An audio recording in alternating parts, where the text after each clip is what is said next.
The Labour leader said the IRA's bombing campaign was completely wrong because it killed civilians.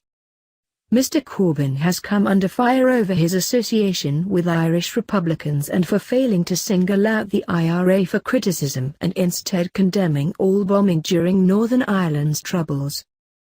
But asked about his reaction when Downing Street and then Prime Minister Sir John Major were targeted in an IRA mortar attack in 1991, Mr. Corbyn told reporters in Hackney Marshes, East London, obviously appalled. "I was in Parliament at the time, I heard the attack go off. And the bombing campaign was completely wrong because it was taking civilian lives and there had to be a process that dealt with the basis of it in Northern Ireland.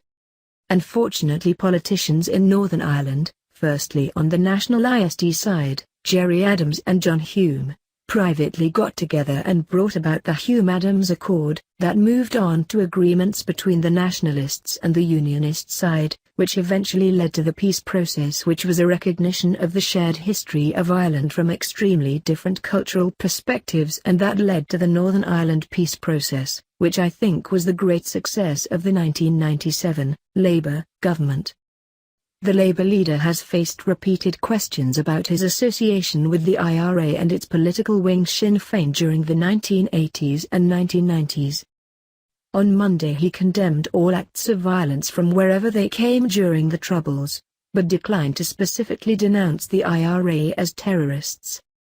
On Friday, the BBC's Andrew Neil pointed out to him in an interview that the IRA had killed 1,800 people. Mr. Corbyn replied, "Yes. And people were killed by loyalist bombs as well.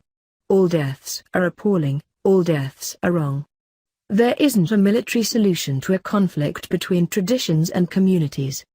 There has to be a better way and a better process of doing it." Despite Mr. Corbyn's insistence in Friday's interview that he had never met the IRA, Shadow Home Secretary Diane Abbott suggested he may have met members of the terror group in their roles as Sinn Féin activists.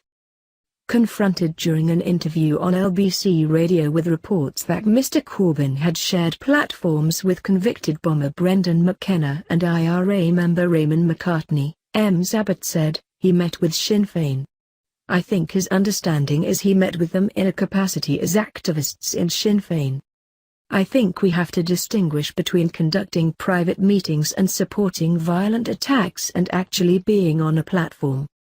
Ms. Abbott declined to disown comments in a 1988 interview with a pro-Republican journal in which she reportedly said, "Every defeat of the British state is a victory for all of us. A defeat in Northern Ireland would be a defeat indeed." But she said the comment was made 34 years ago and that she had since moved on. Foreign Secretary Boris Johnson said, "Jeremy Corbyn's lies have been exposed by his own Shadow Home Secretary."